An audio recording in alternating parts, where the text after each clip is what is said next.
Pernyataan saya kali ini bukan berarti untuk menyerang satu lembaga tertentu atau institusi. Tapi ini apa yang saya rasakan sebagai warga negara yang ikut peduli terhadap bagaimana mengatasi pandemi COVID-19 ini.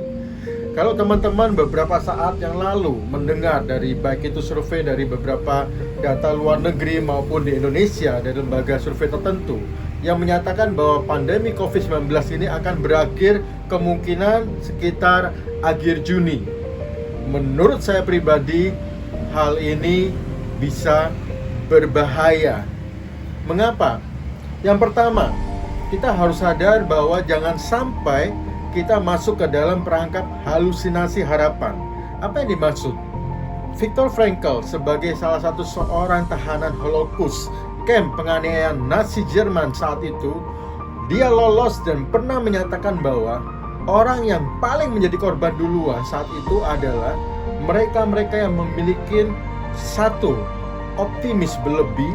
Mereka merasa akan diselamatkan pada saat Natal atau Tahun Baru, mereka bisa berkumpul kembali dengan keluarga di rumah.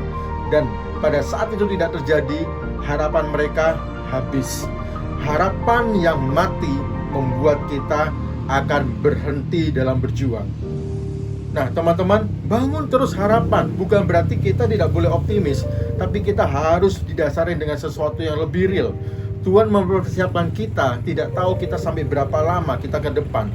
Tapi yuk, kita tetap eksis, kita tetap peduli, dan kita tetap mematuhin apa yang terkait dengan pemerintah yang minta. Yang kedua, semua data ini tidak akan gunanya karena kalau kita hanya bicara tentang moving average, bahkan artificial intelligence, ada sesuatu yang tidak bisa didetek, yaitu apa? Lifestyle kita. Pada saat ini kita tahu menjelang mudik, berapa banyak sekarang sudah banyak calo-calo mereka yang mencoba untuk membuat program mudik secara ilegal.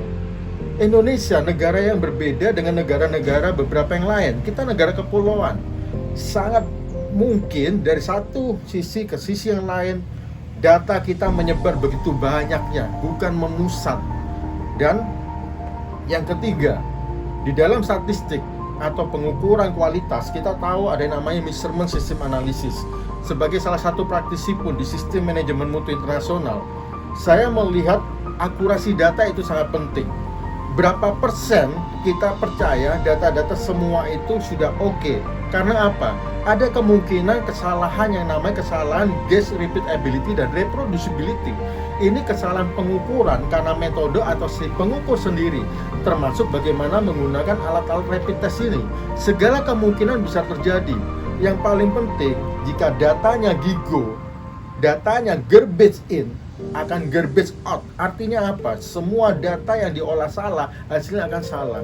Jadi menurut saya tidak ada gunanya kalau kita hanya memprediksi kapan selesai pandemi ini. Yang lebih penting adalah mulai hari ini kita selalu punya harapan, tapi kita juga selalu waspada dan bangun daya juang kesiapan kita untuk tidak pernah berhenti.